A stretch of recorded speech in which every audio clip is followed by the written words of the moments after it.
ভাই বড়দন রক্তের বাঁধন, এটা কিন্তু আসলে সত্য কথা।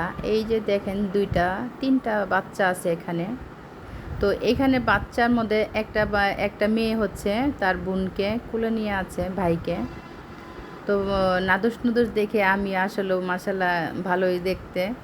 আমাদের এই জানলা থেকে দেখা যাচ্ছে, তাই একটু ভিডিও করে দেখালাম। আর এরকম কার কার ছোট্ট একটা বাচ্চা থাকলে পাশাপাশি এই যে দেখছেন কিভাবে কুলে নেয়, আমার কাছে একটু ভয় ভয় লাগলো। তো মনে হচ্ছে ফেলে দিবে, না ফেলে দিবে না, বোন তো বোনই, বাইকে কখনোই কষ্ট দিবে না, নিজে কষ্ট পাবে, তারপরেও কুলো নিয়ে আসে, নিতে পারে না, দেখেন বেঁকে গেছে। আবার মাঝে মাঝে চুমা দিচ্ছে। কি দারুণ দৃশ্য, আমার ভালো লাগলো, তাই এই তুলে ধরলাম, আপনাদের সঙ্গে শেয়ার করলাম। এই যে দেখছেন চুমা দিতেছে, এই অনেক ভালো লাগলো আমার কাছে। তো ছোট উনি কিন্তু অনেক ছোট। তো ওর কোলে আরেকটা ছোট্ট বাচ্চা, হ্যাঁ।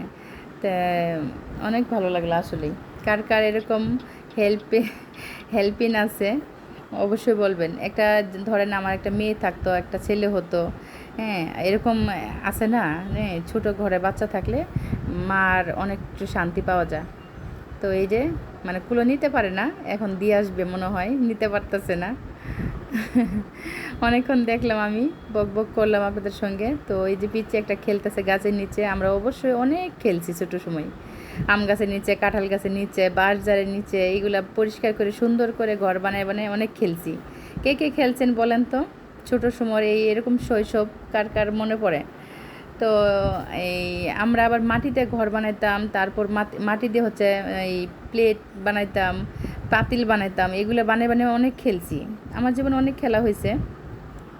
তো গ্রামে যারা আছেন তারা অবশ্যই বুঝতে পারবেন, তাদের শৈশবটা মনে পড়ে। এই যে দেখেন আবার বাচ্চাটা রেখে চলে আসলো, মানে নিতে পারবে না, আগে থেকে বুঝতে পারছে, তার জন্যই রেখে আসলো। যাক, ওদের জন্য দোয়া করবেন, আমিও দোয়া করি মন থেকে। যাক, ভাই বোনের সম্পর্ক ভালো থাকুক। তো ভালো থাকবেন সবাই। তো আর কি বলবো, অনেক ভালো লাগলো ভিডিওটা, আপনাদেরকে শেয়ার করবেন সবাই।